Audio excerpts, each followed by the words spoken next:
Bonjour et bienvenue dans l'espace de femmes à cheval, un espace où on apprend à mieux connaître le cheval, à mieux le comprendre et à communiquer avec lui à partir d'un cœur et d'un esprit ouverts.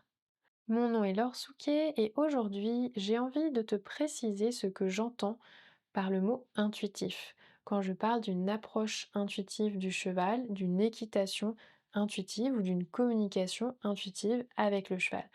Parce que je pense qu'il peut y avoir un petit peu de confusion avec l'expression communication intuitive, qui est rattachée à ce qu'on appelle aussi communication animale et qui entend communication télépathique avec les animaux ou avec le cheval en l'occurrence. Or, moi, ce n'est pas du tout ce que j'entends par là. Quand je parle d'une approche intuitive avec le cheval, je parle évidemment en premier lieu de mon approche, ma façon de considérer les échanges avec le cheval. En ce qui me concerne, j'ai appris seule à communiquer avec les chevaux et donc moi j'ai appelé ça une approche intuitive du cheval, dans le sens où j'ai toujours suivi mon ressenti, je faisais les choses comme je les sentais et je n'étais pas en capacité d'expliquer pourquoi j'avais pris telle ou telle décision, pourquoi j'avais fait telle ou telle chose, je m'étais placée comme si, je m'étais arrêtée là, etc. J'ai toujours eu cette capacité à savoir intuitivement, donc dans mon vocabulaire, que faire avec le cheval. À savoir, est-ce que là, mon cheval, je pouvais me permettre de lui demander ci ou ça, est-ce qu'il était prêt ou pas, comment je devais me placer, jusqu'à quelle distance je pouvais l'approcher avant que ce soit trop près pour lui, etc.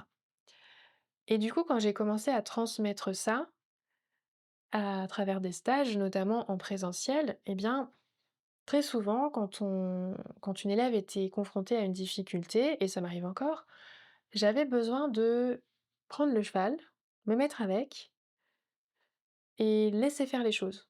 Faire confiance à justement ce que j'appelle mon intuition, à mon intelligence corporelle, pour trouver la solution avec le cheval.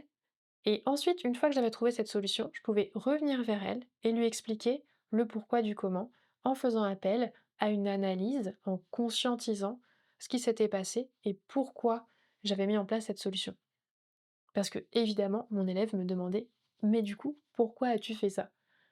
Et donc, le fait de devoir donner des cours m'a énormément permis de conscientiser mon approche et de la décrire de plus en plus avec précision. Et c'est ça qui me permet de t'amener au principe de cette approche intuitive. C'est-à-dire que quand je parle d'une approche intuitive, je parle d'une approche, d'une équitation, une communication avec le cheval où on n'a plus besoin, où on n'a pas besoin, puisque en l'occurrence moi je n'en ai jamais eu besoin, mais où on n'a pas besoin de passer par une analyse consciente des signaux subtils que nous envoient les chevaux pour savoir que faire. Mais en réalité, je pense que ce qui se passe quand on a cette approche du cheval qui est très intuitive, c'est justement qu'on capte tous ces signaux à force d'avoir passé du temps avec eux, à force d'avoir fait des essais, des erreurs, d'avoir cherché à communiquer de façon gestuelle avec des chevaux en liberté. On développe naturellement une écoute très fine du cheval et de tous les signaux qu'il nous envoie. Et pour moi, qu'est-ce que c'est que l'intuition? C'est simplement le fait que, à chaque seconde, notre cerveau reçoit une myriade d'informations, tellement qu'il n'est pas capable de tout transmettre à notre conscient. On n'arriverait pas à le gérer. Donc beaucoup d'informations qu'on perçoit, on les perçoit de façon totalement inconsciente. Mais le cerveau les a quand même perçues. Et pour moi, l'intuition, quand on sent quelque chose, c'est simplement que on porte notre attention sur une problématique quelconque et notre cerveau va nous transmettre une information tirée de tout ce qu'il a analysé sans que nous on en ait conscience. Et donc, moi je suis avec mon cheval et je me dis: «Là, je sens que si je fais un pas de plus, ça va être le pas de trop». Je ne cherche pas à savoir pourquoi, ça me suffit, je m'arrête, je sais que c'est OK, que ça fonctionne. Mais en fait, ce qui s'est passé, c'est que mon cerveau a capté les signaux subtils du cheval, qui a fait peut-être un micro report de poids entre ses antérieurs, qui m'a fait ressentir le fait que si je m'avançais d'un pas de plus, alors il allait se détourner et éprouver l'envie de s'éloigner. Mais ça ne passe pas chez moi par une analyse consciente. C'est-à-dire que je fais confiance à mon intuition pour me donner cette information. Donc je fais confiance à mon cerveau et à mon intelligence corporelle pour traiter l'information sans que j'ai besoin de passer du temps à y réfléchir. Ce qui est très important avec les chevaux, puisqu'ils ont un temps de réaction qui est très très court par rapport au nôtre, ce qui fait que si à chaque fois qu'on est dans une interaction avec eux, on doit passer par une réflexion consciente, on est toujours avec un temps de décalage. Donc on ne peut jamais réagir dans le bon timing. Et donc pour moi, si on veut réussir à avoir ce bon timing avec le cheval, il faut qu'on arrive à passer à ce niveau de communication où ça devient intuitif. C'est-à-dire où on a tellement passé de temps à communiquer avec les chevaux qu'on n'a plus besoin de réfléchir à ce qu'on est en train de faire. Et finalement, moi, ce que je fais quand je transmets mon approche, c'est que je transmets une approche inverse à ce que j'ai fait. C'est-à-dire que moi, j'ai développé par essai-erreur finalement, une communication avec les chevaux de façon comme ça très intuitive sans avoir conscience de ce que je percevais. Et du coup, pour la transmettre, eh bien, j'ai dû faire tout le cheminement inverse. Je suis passée de je suis, on va dire, compétente inconsciente, c'est-à-dire que je sais faire les choses avec les chevaux, mais moi, j'ai pas conscience que ce soit quelque chose de compliqué, que ce soit une vraie compétence. On m'a toujours dit que j'avais un don avec les chevaux et moi je me disais: «Je ne sais pas si c'est un don, c'est juste que je suis vraiment complètement dans le moment, je suis présente avec eux et c'est très naturel tout ça». Mais du coup pour le transmettre, on peut pas transmettre un don ou une aptitude. Donc on est obligé de commencer à se poser les questions. Pourquoi je sais ça? Qu'est-ce qui s'est passé là? Et donc j'ai commencé à prendre conscience de cette compétence et de sur quoi elle s'appuyait. Et finalement, du coup, maintenant, je peux vous transmettre le chemin inverse. Vous arrivez vers moi avec des problématiques de communication avec vos chevaux et vous en êtes la plupart du temps au stade incompétent, inconscient. Alors, on est d'accord qu'il n'y a aucun jugement là-dedans, c'est extrêmement factuel. Incompétent, inconscient, ça veut dire que on n'est pas encore compétent pour communiquer avec les chevaux, mais on ne se rend pas compte du fait qu'on ne l'est pas, on ne se rend pas compte de tout ce qu'il y a à apprendre pour le devenir. Donc, vous arrivez à moi avec ce niveau, en général, incompétent, inconscient. Donc, il y a plein de choses que vous pensez savoir faire avec les chevaux, vous pensez parfois que vous les lisez assez bien, etc. Et là, vous faites un stage avec moi et on vient mettre en évidence tous ces signaux subtils à côté desquels vous passiez jusqu'ici, chez le cheval, et là vous vous dites: «Waouh, c'est un nouveau monde qui s'ouvre». Là je reprends, l'expression d'un cavalier, justement un cavalier professionnel qui est venu travailler avec moi et qui m'a dit ça.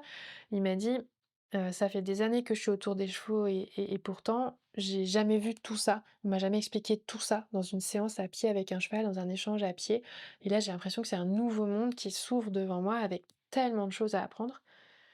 Et là, on devient un compétent conscient. C'est-à-dire que on prend conscience de tout ce qu'on a encore à apprendre. Très intéressant, parce que ça développe une grosse curiosité, donc on se met à fond, on passe beaucoup de temps avec les chevaux, beaucoup de temps à les observer, beaucoup de temps à essayer d'analyser d'abord consciemment ce qui se passe, les signaux subtils qu'ils nous envoient à travers leur mimique faciale, à travers leurs ajustements posturaux, à travers leur gestuelle, à travers la qualité de leurs mouvements, etc. Et tranquillement, à force de pratique, on devient compétent. Peu à peu, on arrive à avoir une lecture de plus en plus fine du cheval, de tous les signaux subtils, mais c'est encore quelque chose de conscient. On devient vraiment compétent, conscient. On a conscience que ce que l'on a développé, c'est une compétence que maintenant on sait faire.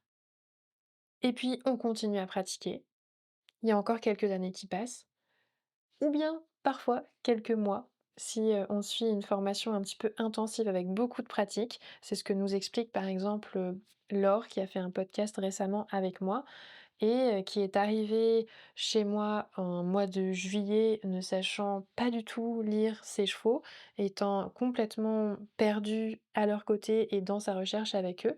qui a commencé par un stage de 5 jours individuel et qui ensuite a suivi la formation d'éducateur équin bienveillant et qui s'est retrouvé quelques mois plus tard à avoir vraiment développé cette lecture intuitive du cheval, cette communication intuitive avec le cheval. Et là, à force de pratique, eh bien, comme l'or, on devient compétente inconsciente.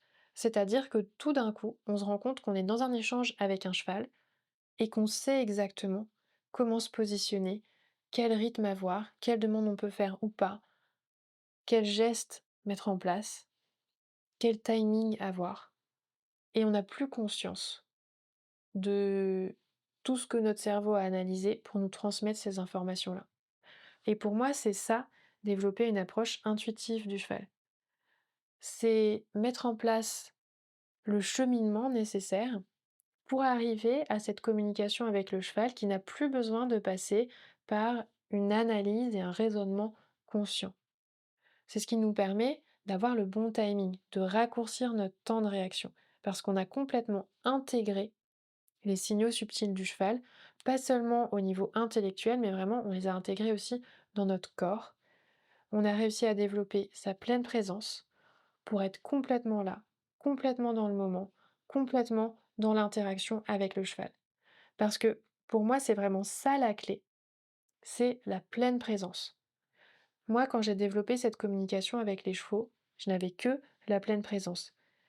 Il n'y avait pas encore tous ces documents sur la communication du cheval à travers ces signaux subtils, il n'y avait pas encore toutes ces études qui avaient été faites, on avait quelques connaissances basiques, mais il y avait assez peu d'informations disponibles à ce sujet, donc évidemment j'avais épluché tout ce qui était possible et imaginable, mais j'avais quand même très peu de connaissances vraiment théoriques comparées à ce que je peux avoir maintenant sur cette façon qu'ont les chevaux de communiquer avec leur corps à chaque instant. Mais par contre, pour moi, c'était tellement génial, tellement extraordinaire d'avoir la chance incroyable de passer un moment avec un cheval. J'étais tellement fascinée par ces chevaux et je le suis toujours restée, que j'ai toujours été complètement là, complètement dans l'instant, depuis aussi longtemps que je me souvienne, depuis toute petite. Quand je suis avec un cheval, la seule chose qui existe, c'est le cheval et notre interaction. Et c'est en passant par cette pleine présence que j'ai réussi à développer cette lecture intuitive du cheval. Ce qui veut dire que c'est un chemin qui est totalement possible. Alors évidemment, on a la possibilité de faire comme moi et d'apprendre en autodidacte en passant beaucoup d'heures avec des chevaux, en les laissant libres, en communiquant avec eux, en faisant des essais et des erreurs. Et on a aussi une deuxième possibilité qui est d'un côté de développer cette pleine présence et d'un autre de développer un maximum ses connaissances théoriques et de passer du temps à observer les chevaux suffisamment de temps pour que cette analyse passe de consciente à inconsciente. Et je pense que l'idéal, c'est vraiment de partir sur ces deux pôles-là, de partir sur le développement de sa pleine présence pour être complètement là, complètement dans l'interaction, dans une écoute vraiment active du cheval, et de développer aussi ses connaissances théoriques sur les signaux subtils du cheval, la façon dont il s'exprime, dont il exprime chacun de ses ressentis, chacune de ses idées, chacune de ses envies, à travers ses mimiques faciales, à travers ses postures, sa gestuelle, la qualité de son mouvement, son rythme respiratoire, etc. Pour moi, ces 2 pôles nous permettent d'aller beaucoup plus vite dans l'apprentissage et sont extrêmement complémentaires. Et c'est ça que je transmets quand je parle de mon approche intuitive du cheval. C'est ça que je vous transmets dans les formations en ligne que je vous propose. Donc à commencer par objectif sérénité, puis objectif centaure à cheval, puis objectif motivation, ou à travers les stages individuels que vous pouvez faire avec moi, soit avec votre cheval, soit avec des chevaux d'école, ou dans les formations professionnelles qui permettent évidemment d'aller encore plus loin en ayant énormément de pratiques sont vraiment des formations immersives où on passe des journées entières avec les chevaux à ne faire que ça, communiquer avec eux en petits groupes, maximum 6 personnes par session, avec toujours moi qui suis là pour vous guider dans la lecture du cheval. Et évidemment, ce sont des accélérateurs énormes si on veut apprendre à développer vraiment à fond cette approche intuitive du cheval. Donc voilà ce que c'est pour moi cette approche intuitive du cheval. Finalement, ça peut paraître ésotérique, mais tout ce qui paraît ésotérique à la base peut être expliqué finalement de façon très terre à terre et rationnelle. Donc, quand on parle d'une approche intuitive du cheval, d'une équitation intuitive, d'une communication intuitive avec le cheval, on peut avoir cette impression que c'est un truc un peu bizarre, que ce n'est basé sur rien, que du coup ça se transmet pas. Eh bien, en fait, non. Pour moi, c'est vraiment ça. C'est vraiment cette capacité à percevoir tous les signaux subtils du cheval et à s'y adapter seconde après seconde. Ce n'est pas de la magie, c'est extrêmement rationnel et concret. Et le fait de l'avoir compris moi-même, eh bien, ça me permet de vous le transmettre aujourd'hui. Et c'est la même chose pour ce qu'on appelle la connexion, par exemple. La connexion avec le cheval, ce n'est pas quelque chose d'ésotérique.